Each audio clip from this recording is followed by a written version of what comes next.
Ang iba pang naipatayo ni Solomon. Ikawalong kabanata. Pagkatapos ng 20 taong pagpapatayo ni Solomon ng templo ng Panginoon at ng kanyang palasyo, muli niyang ipinatayo ang mga bayan na ibinigay sa kanya ni Hiram at pinatirhan sa mga Israelita. Ito rin ang panahong nilusob ni Solomon at inagaw ang Hamat-zoba. Ipinatayo rin niyang muli ang Tadmor na nasa disyerto at ang mga lungsod sa Hamat na pinaglalagyan ng kanyang mga pangangailangan. Pinatibay niya ang itaas at ilalim na bahagi ng Bet-horon. Pinaligiran niya ito ng mga pader at pinalagyan ng pintuan na may mga kandado. Ganito rin ang ginawa niya sa Baalat at sa iba pang mga lungsod, na lagayan ng kanyang mga pangangailangan, mga karwahe, at mga kabayo. Ipinatayo niya ang lahat ng gusto niyang ipatayo sa Jerusalem, Lebanon, at sa lahat ng lupaing sakop niya. May mga tao pang naiwan sa Israel na hindi mga Israelita. Sila ang mga lahi ng mga Hiteo, Amoreo, Perezeo, Hiveo, at mga Jebuseo na hindi nalipol ng mga Israelita nang agawin nila ang lupain ng Kanaan. Ginawa silang alipin ni Solomon at pinilit na gumawa at nanatili silang alipin hanggang ngayon.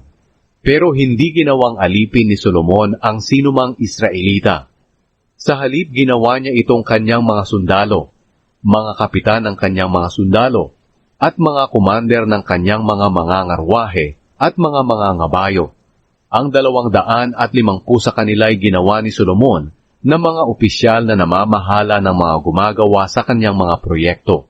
Nang matapos na ang palasyo na ipinagawa ni Solomon para sa kanyang asawa na anak ng Paraon, inilipat niya ang kanyang asawa roon mula sa lungsod ni David.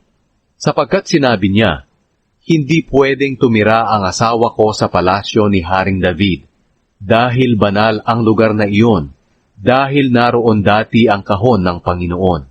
Pagkatapos naghandog si Solomon ng mga handog na sinusunog para sa Panginoon sa altar na kanyang ipinatayo sa harapan ng balkonahe ng templo.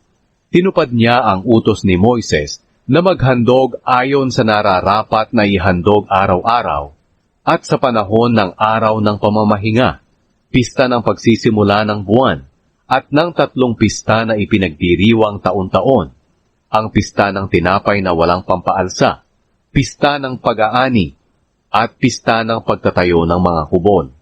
At ayon sa tuntunin ng ama niyang si David, pinagbukod-bukod niya ang mga pari at mga Levita para sa kanilang mga gawain. Ang mga Levita ang nangunguna sa mga tao sa pagpupuri sa Diyos, at sila ang tumutulong sa mga pari sa kanilang gawain sa templo araw-araw. Ibinukod din niya ang mga gwardya ng bawat pintuan sa templo, dahil ito ang utos ni David na lingkod ng Diyos. Sinunod ni Solomon ang lahat ng utos ni Haring David tungkol sa mga pari at mga Levita at sa mga bodega. Natapos ang lahat ng ipinagawa ni Solomon sa templo mula sa paglalagay ng pundasyon nito hanggang sa matapos ito. Pagkatapos, pumunta si Solomon sa Ezion-Geber at Elat, sa baybayin ng dagat na pula sa lupain ng Edom.